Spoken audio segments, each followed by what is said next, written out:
So this is my 2011 Chevrolet Avalanche LTZ. So LTZ is the top level trim. I think the only thing this vehicle is missing is power running boards. I didn't realize that was a thing for 2011 Avalanche, but I did see that in one of the assessments, NADA or KBB or something of that nature. Now I've owned this truck for a week. So I bought it last Saturday. Today is Sunday, the 6th of June, 2011. 2011. That's funny, but not true. The truck is a 2011. This is 2021. Okay, so 10 years later. Here we go. All right, I've owned it for a week. Now, the Avalanche was on my list. It's been on my list as a potential vehicle for a while. Because when I first saw the Avalanche, I said, what is that? That is an interesting looking vehicle. That looks pretty cool. It's different, and I like different. Right before this, I had an FJ Cruiser, totally different, totally awesome. Bought it stock, modified it, put some wheels, some shocks, tires, blah, blah, blah. Drove it for a year, put 22,000 miles on it, sold it, and made some cash. Before that, I had a 2009 Nissan Armada LE, I think it was, the top of the line, and man, although I didn't mind that truck, that thing was a bomb when it came to value. I bought it for about 12 grand. I traded it in maybe 2 years later, and I only got like 3,500 for it. That's horrible, horrible. Now before that, I had a Hummer H3. I bought it with 148,000 miles. I drove that for about 3 years, and I traded in at 182,000 miles. And let me tell you, that's a truck. It was a 2006. My biggest complaint about that vehicle was the fact that it had a dog of an engine. Now this inline 5-cylinder, you know what? This is not a review of the H3. What am I talking about? Shut up. Okay, let's go back. Here's the point of that. That was a unique vehicle. The FJ obviously clearly was a unique vehicle. I've had a couple of other unique vehicles before then. This was the same thing. This is cool, this is different. Now, if you're familiar with the Avalanche, you know exactly what I'm talking about. Primarily, its claim to fame is this back. Not only this factory tonneau cover, it has these storage bins, kind of like the Ram boxes, wink wink, but it has the midgate. So the midgate situation is where you can lower these back seats, okay, flip them down, take this glass off, and then well, let me just show you what the hey. Well, I almost can't show you. Okay, so I would edit that out if I could, but whatever. Anyway, the whole point is that there's a wall that ends here like on most pickup trucks, but that wall actually folds down. Anyway, it's a unique thing about it. Here's the problem. As cool as that is, you know, I used my FJ for off-road, for adventure, for camping, took it off. That thing was a beast. It climbed anything. Things that I were like, to me, seemed like they were that angle. This thing took on no problem. I'm not going to do that in this. And I get that. But I wanted something larger, something with more space, more room, something to put a rooftop tent, go overlanding on it. I could do that in this. I could lift it. I could jack it up, put a 2-3 inch lift on it, put some nice knobbies on it, blah, blah, blah. But here's the thing, guys. This is not really a truck. You know what I'm saying? It's not a truck. Really what this is a Chevy Suburban. This is a GMC Yukon XL. That's what this is. And that's what this is. So get it in your mind. Chevy Suburban, and they chopped the back off, and now you have this instead. Ta-da! And that's cool. That's cool. But what's not cool is if you go into this vehicle expecting this to be a truck, a brawny truck, that's not what it is. And so that's what I realized after about 2 days of driving it. The thing is like a Cadillac. Hint, hint. Cadillac EXT. Same vehicle, right? Save for the fact that the Cadillac EXT has that 6-liter instead of the 5.3. I think the 6-liter is an option in one of these. I'm not sure. But it comes standard, and it's all-wheel drive on the EXT. So, if you're looking for a truck, which I was looking for, then this is not it. But if you're looking for what I would call a street truck, this is it, man. This is glass. It drives so smooth. Click, click on the shifter. Vroom, quiet, smooth. Again, like a Cadillac. You know, that's a cliche, but it's true.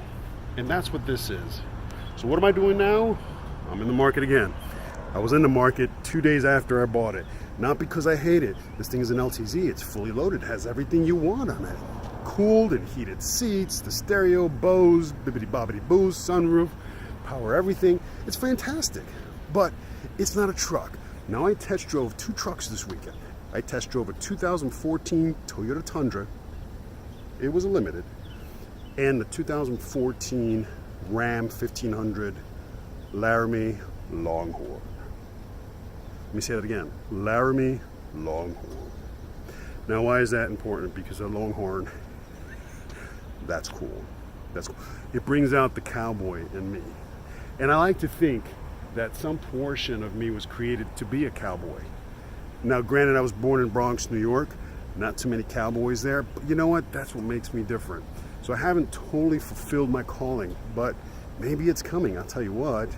Getting that Longhorn is going to get me closer to that. So that's that. Those are both trucks. And out of those two, the Tundra is the truck of trucks. That is like brawn, hairy. If you know what I'm talking about, it's got hair on it. It's got brawn all over it. The limited, it's kind of funny because they say limited. It's like Toyota tries to make it luxury. It's not. I mean, they slap leather on the seats. You know, they put I don't know what luxury, leather, sunroof, wood grain trim, and that's limited. Then the platinum is, I don't know, maybe quilted seats, whatever. It doesn't matter. It's like taking a horse and padding it with fancy doilies and making that horse a limited edition. It's still a horse. It's going to ride like a horse, feel like a horse, smell like a horse, and that's not a bad thing. You know what I'm saying? So the Tundra is like that, but I dug it. Got in the Tundra, click, click, boom, just like that, boom. And you know the fuel is down and low, but you know what? I feel like I'm in a truck. I don't feel like I'm in a truck in this thing. I feel like I'm in a smooth street truck. That's what it is. You know what I would do with this? I would lower it. I put some fancy wheels and tires on it. I would actually lower it, tint out the windows, black out this and that. That's what it looks cool as. Don't get me wrong. I've seen some Avalanches where some homies do build it for overlanding and whatnot. And there's some cool looking ones. Very, very few. And they do very specific things that make it look cool.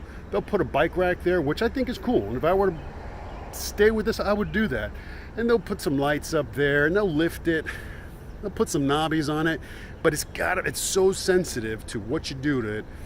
Whereas the Tundra or the Ram product or the Ford F-150 product, even the Titan, you know, those are, again, trucks. I feel like I'm missing something. The GMC/Chevy trucks, the Silverado and the Sierra. You know, those are trucks. Those are proper trucks. And I'd put the Tundra on the top of the list as far as a truck. Even more truck than an F-150, which I think is pretty close to the bottom. Or, excuse me, pretty close to the top, I should say. Anyway, that is my assessment of the Avalanche. Beautiful truck. And if you're looking for a nice street truck with luxury appointments that has a lot of utility, which this does, and great appointments, which this does, including your cooled seats and heated seats, and these are buttons, and it's got windows and bibbidi-bobbidi yabbidi-doo. And yeah, then this is your truck, absolutely. But if you're looking for a man truck, brawny truck, don't do it. Don't do it. Here's the other thing. Check this out. My seat is back. I think almost all the way back.